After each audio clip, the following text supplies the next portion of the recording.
Attention is in the Middle East, where an overnight Israeli strike in the designated humanitarian zone in southern Gaza has led to the death of at least 19 persons.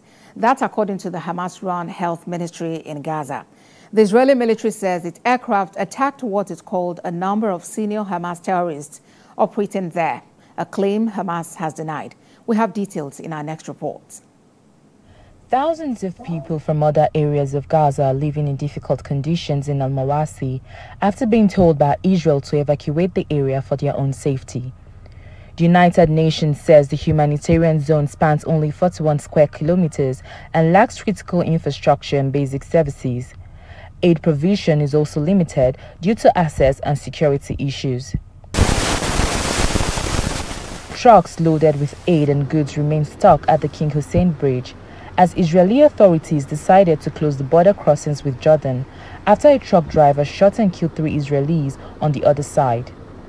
The stranded trucks were supposed to unload their cargo into other trucks entering through the Kerem Shalom crossing and others entering the West Bank.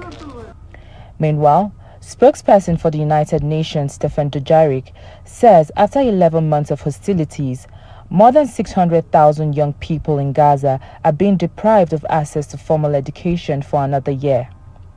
Speaking to reporters in New York, Mr. Dujarric said a new school year has begun in Gaza, with no official schooling available in any of its 200 schools, many of them being used as shelters for displaced Palestinians.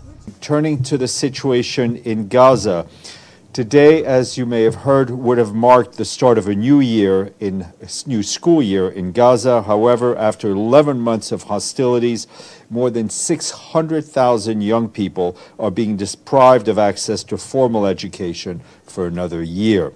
The UN Relief and Works Agency says no official schooling is available in any of its 200 schools, with many of them being used as shelters for displaced Palestinians. The agency says its teams are still providing recreational activities and psychosocial support in some of its schools. Mr. Dujarric also explained that the last phase of the first round of polio vaccination is set to begin today in northern Gaza. However, new evacuation orders issued for parts of the north include areas where pauses had been agreed for polio vaccination. About 5,000 displaced people sheltering in 7 collective centers, mostly buildings that had been used as schools, are among those affected by this order.